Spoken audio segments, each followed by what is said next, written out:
It's December 1st, 2018. At Vancouver International Airport, Canadian authorities arrest Meng Wanzhou, CFO of Huawei and daughter of the company's founder, at the request of the United States on fraud and conspiracy charges tied to alleged violations of US sanctions on Iran.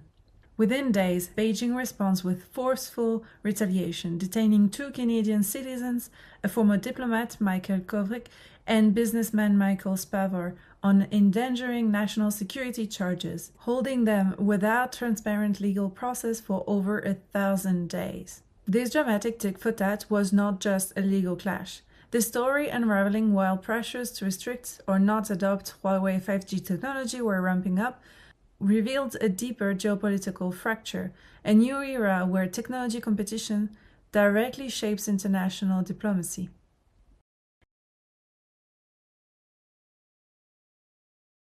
Hi everyone, welcome to my channel. I'm glad you're here. If you're interested in geopolitics, here I talk about global power shifts, strategic competition, and the forces reshaping world affairs. And today we're going to look at why and how cutting-edge technologies are a major battlefield in global politics. After decades of liberalism and cooperation, the rapid growth of China led to tensions with the established hegemon, the United States. Today, this rivalry is centered over the entire tech stack, from raw materials to manufacturing, advanced computing, and global networks. So let's break down key cutting-edge technologies driving today's geopolitical tensions, from advanced semiconductor to space technology. Semiconductors, or chips, are microplastic electronic circuits that act as the brain of every digital device. Advanced chips generally refer to those with features smaller than 7 nanometers, which are required for high-end AI and military processing. Semiconductors are the engine of modern technology, from smartphones to cloud computing to AI and advanced weapons. In this field, Taiwan TSMC produces 90% of the world's most advanced chips, making Taiwan indispensable strategically. If one superpower could take control of the island, it could significantly hamper its rivals' access to it. And of course, after decades of accepting the status quo of Taiwan governing itself autonomously, but not accessing to independence officially, China now wants to take control over it. Second, cutting-edge lithography machines essential to manufacturing advanced chips costs about $380 million each and are restricted from export to China under US controls. So China does not have access to the most recent advanced chip manufacturing, but it has expanded its more mature node capacity. This concentration creates systemic vulnerability, as any disruption, whether by conflicts, export control, or supply chain shock, could ripple through the global economy. While the US controls the highest-end hardware, like NVIDIA's H200s, 2026 is showing that brute force isn't the only way to win. The Chinese lab DeepSeek recently proved it could train GPT-4 level models for just $5.6 million in compute costs, a fraction of the hundreds of millions spent by Western firms, by using smarter software engineering to bypass hardware limitations. And in the meantime, the US CHIPS Act is currently facing the infrastructure bottleneck. While chips are being made, building the data centers to use them in the US takes roughly 3 years due to permitting, whereas China is standing up equivalent facilities in months.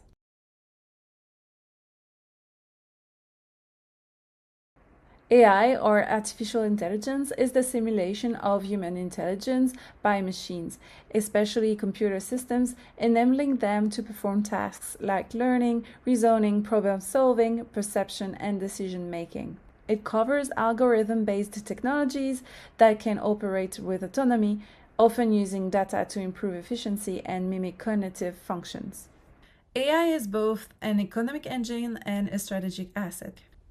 In 2023, the US led global AI investment with $70 billion versus China with $38 billion, or respectively 45 and 25% of the global investments on AI. Yet, China accounted for 37% of global AI research papers and 60% of its patent filings, compared to the US at 19 and 20% respectively. By 2026, the US has pulled even further ahead in raw spending, with private AI investment reaching $109 billion. In contrast, Chinese private AI has actually cooled to roughly $9 billion as the Chinese government shifts focus towards sovereign AI funded by the state. These figures highlight a divergent competitive dynamic. The US leads in private investment and institutions, but China leads in research output and patent activity, a structural strength China can leverage for future innovation. Despite lower funding, China's spend from Alibaba Cloud has become one of the most downloaded open source models globally in 2026 so far, rivaling Meta's Llama. Both nations are now spending billions on algorithmic warfare. AI is also dual use, enabling next-generation autonomous systems, military planning tools, and surveillance, which in turn amplifies geopolitical leverage. Examples include AI-driven swarming, drone logic, and predictive logistics that can forecast a rival's fleet movement 72 hours in advance with 85% accuracy.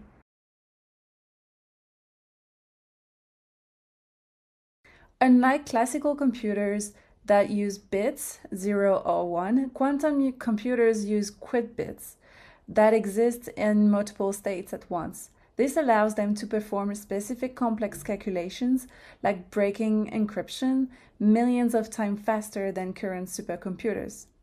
Quantum technologies will be very disruptive for any cryptography, but they will also enable quantum cryptography, which basically uses the link between photons, quantum link, to distribute a secure key between the communicating parties. This would require a specific infrastructure, but it would allow for a very secure communication because any attempt to intercept the link would destroy it. Quantum computing threatens to break today's encryption infrastructure and simultaneously create unbreakable cryptographic systems. Governments are pouring funding into quantum research as part of broader national security strategies against espionage and digital vulnerability. While precise military projects are classified, this remains one of the most strategically contested emerging fronts globally. China is reported to outspend the US in quantum R&D by a factor 2, intensifying the race for what some call a quantum advantage. China remains the leader in quantum key distribution, or QKD, having established a 4,600 kilometers quantum secure communication network between Beijing and Shanghai that is theoretically unhackable. The US is also focusing on post-quantum cryptography, rushing to update all federal systems to new encryption standards by 2026 to prevent a harvest now, decrypt later attack, where rivals steal encrypted data today to crack it once they have the powerful quantum computer. In Europe, too, there are many projects to develop QKD technologies, and this is becoming very much a question of national security. Launched around 2019, 5G is designed to offer much higher speeds, lower latency, and greater capacity than 4G, with the speed necessary for the Internet of Things, so objects can connect and exchange data. 6G is expected to succeed 5G around 2030, building on 5G infrastructure to integrate the physical, digital, and human worlds. 6G will integrate AI into the network, not just as an add-on. The network will act as a sensor to map the environment, detect shapes, and track motions, and satellite and terrestrial networks will be integrated for larger global coverage. Telecom networks like 5G and future 6G are foundational to smart infrastructures, autonomous systems, and defense communications. Huawei and ZTE were early global leaders in 5G before US sanctions restricted access to US technologies and pressured allies to exclude Chinese gear over espionage concerns. However, despite the sanctions, Huawei's revenue stabilized in 2025 as it pivoted to 5.5G, advanced 5G, which is currently being used to automate 80% of operations in China's major container ports. Control of network standards will determine who sets global digital rules in the future, a form of soft power few nations can afford to cede.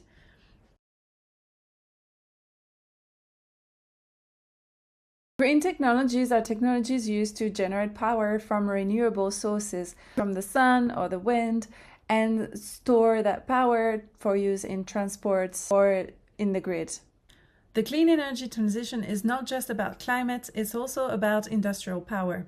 China dominates a majority of global renewable components, including solar, EV batteries, wind turbines, and related cells, thanks to decades of strategic investments and manufacturing scale.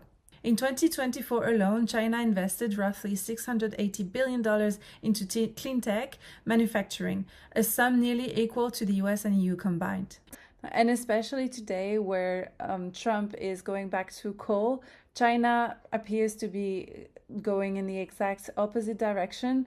Although it is still investing in coal, it is also investing massively in renewable energy.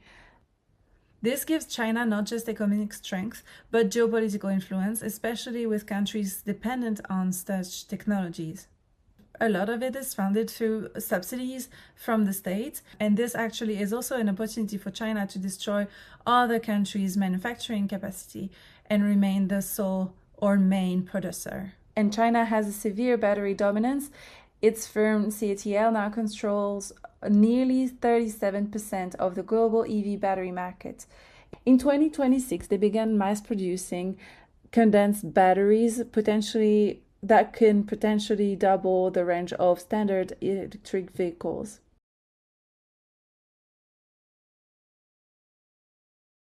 Biopharma uses living systems like edited cells or engineered bacteria to grow medicines rather than mixing chemicals. It is the shift from treating symptoms to rewriting the genetic code of life itself.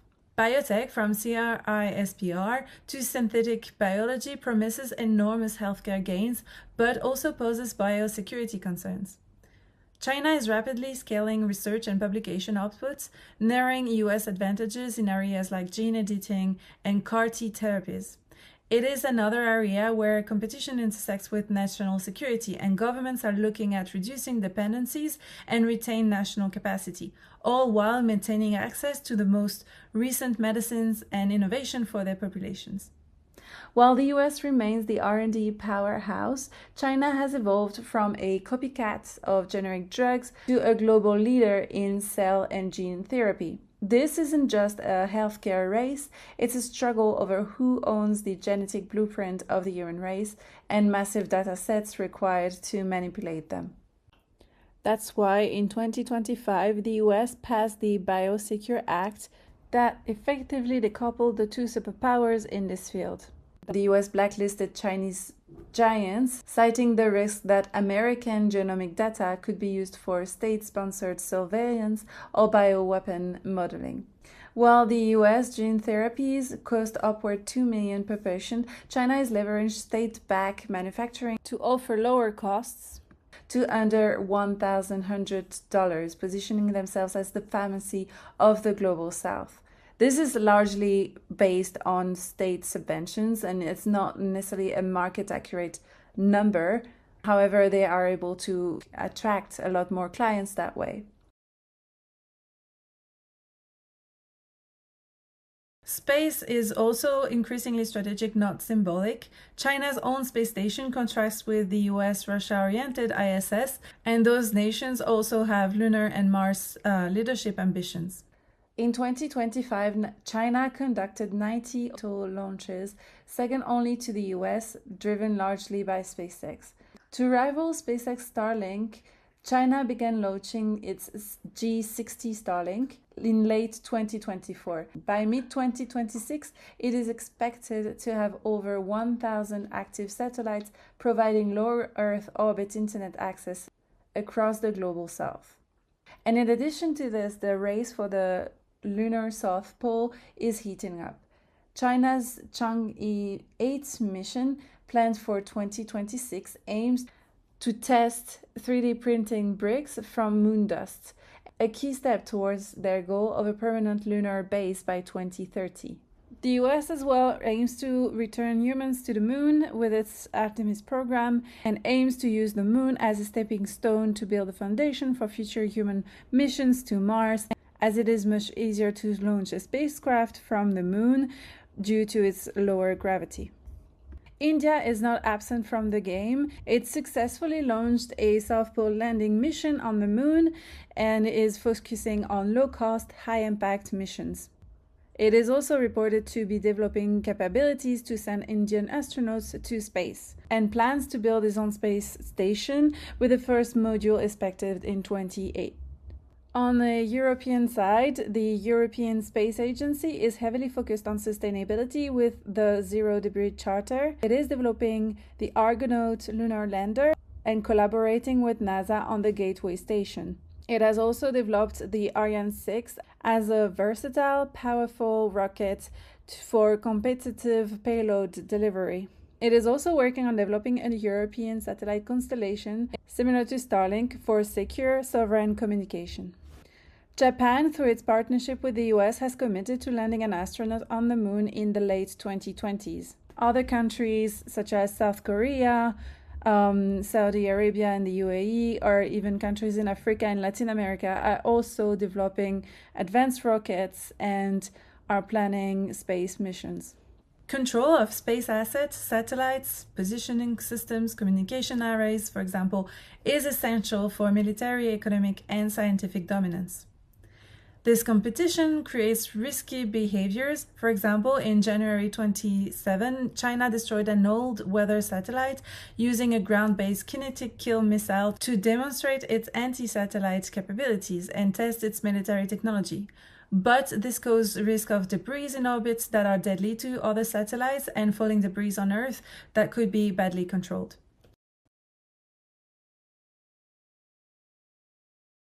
And not only technologies get the headlines, critical minerals are the fuel that makes them work. China currently accounts for 60% of global rare earth production and 95 to 90% of refining capacity. This gives the country a leverage over everything from chips to EV motors. This concentration of means even nations with deposits struggle to compete with, because refinement infrastructure is rare and costly to build. Countries around the world are working to ramp up the production, but it takes time. The US, through initiatives like the Mineral Security Partnership, is collaborating with its allies to build more resilient and diversified supply chains. Strategies include investing in domestic mines and support alternative processing facilities. Developing nations, which hold significant untapped reserves, are facing a boom that offers opportunities for economic development, but also risks deepening resource dependencies. And regional concentrations include China with rare earth, the processing of lithium, cobalt, and nickel. In the Democratic Republic of Congo, a lot of cobalt is mined. Chile is leading in copper production. Indonesia in nickel mining, and Australia has a lot of lithium and iron ore mining. There is a global race to control these resources, driven by the clean energy transition, and is leading to, and the strategy must also include extraction, refinement, and production strategies.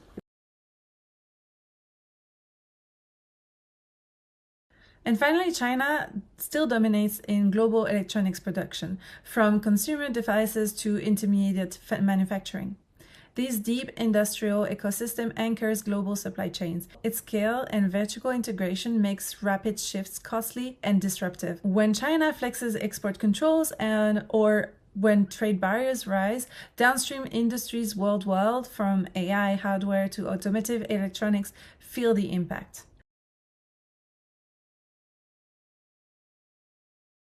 So in conclusion, in the technological competition, the United States and China are the largest poles, but they are not operating in isolation.